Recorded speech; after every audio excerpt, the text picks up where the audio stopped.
These past few weeks, I have been making many lists.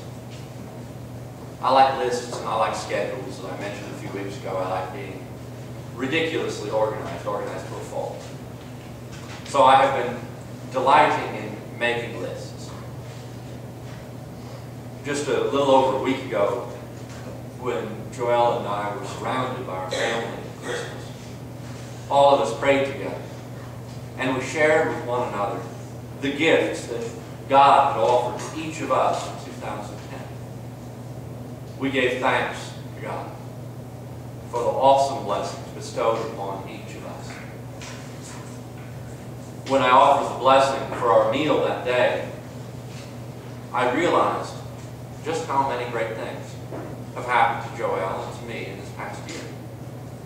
I listed them up in my mind, and I offered them up just between me and God in thanks. 2010, for me, was a rather magnificent list. So I have been making lists of all that we have accomplished and been a part of this past year, all that we are thankful for. And since coming home, I've begun work on a new list. My resolutions for 2011. I don't know about you, but I like to make a list of New Year's resolutions every year. For me, I carry them on my phone because I carry everything important on my phone. And it seems like after about May on an ambitious year, I forget that they're there. And then on about November or December, I'll stumble across them in my notes, and I'll go back and look. Usually, I'm surprised to find how many things I've actually accomplished.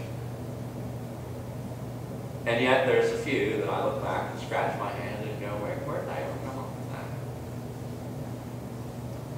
The list I've been making, I have been considering each item a few days ago, and come to the conclusion that the list of new things far exceeds the list of things I accomplished in 2010. That's another thing I've noticed from year to year. It seems like my ambitions are far greater than what I actually get done. I don't know if you've experienced that same thing. But there seems to me always to be more to do. So I made my list.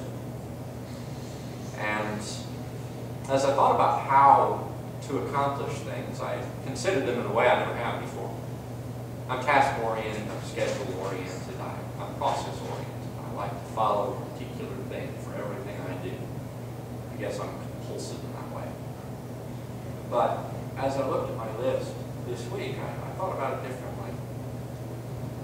And I looked back at my list on 2010 and I wrote the word blessing on top of that list. I figured out that each of those things we've accomplished is a blessing that we haven't done on our own. It wasn't me that made that happen. It was God blessing me. All that we have comes from God. And all that we are given comes from God. So everything we did, I chalked up to a blessing. And I figured out I've been blessed. And it's a pretty neat feeling going into a new year. But then I thought, I have this new list of things to do. So how do I get it done? I will take action, I will have to process, I will take steps. But I will bless. That is what I resolved to do in 2011. To bless. To use my energy and passion to live with joy every morning and to bless everyone I meet.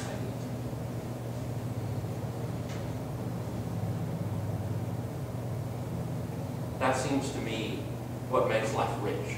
As I sat and thought about the future, the past year, reflecting on it and looking forward, the richness of life comes from how we are blessed and what we do, how we in turn bless other people.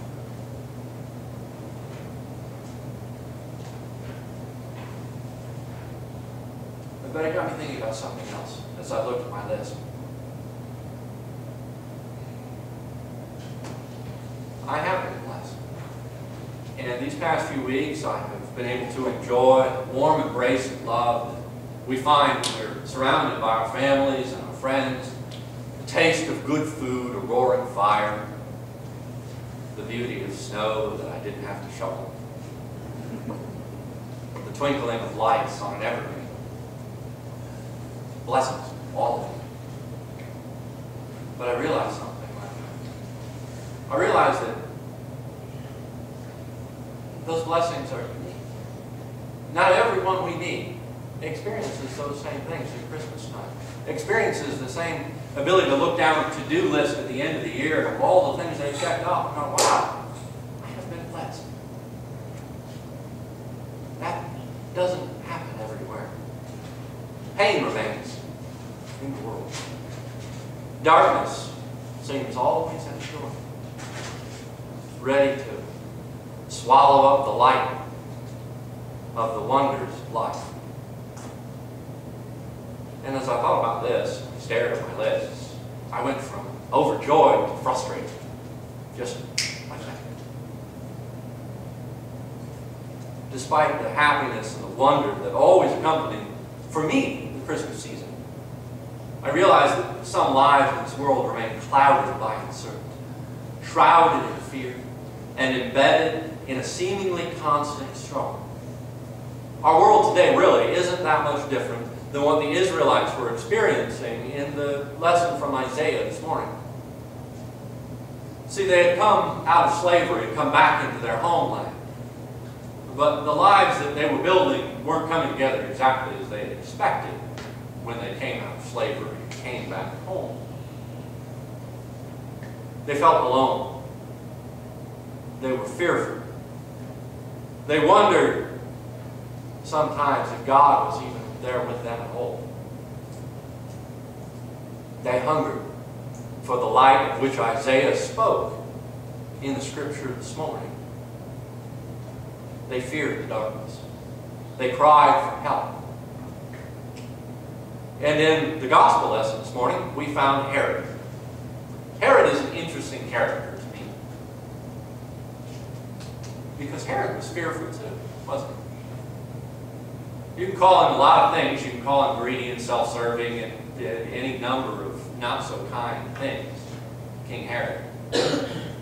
But he was fearful, above all else, in the gospel lesson this morning. He feared being left alone. He had all of his adoring people. He was the king. And yet, there was this new person, this king of the Jews. And what would happen if his audience went away and went out to seek this king of the Jews? He would be alone. He had been blessed with wealth and power and prestige. He was the king. And the Israelites saw the monarchy as a kind of a reflection of God's blessing. So if there was a new king, he was no longer blessed. He feared that. And as we know in the passage that follows this morning's gospel lesson, Herod took decisive action. And he decided to do whatever it took to hang on to his power, to preserve his blessing. But he did not succeed. We know that. In his mission to preserve his place in the world,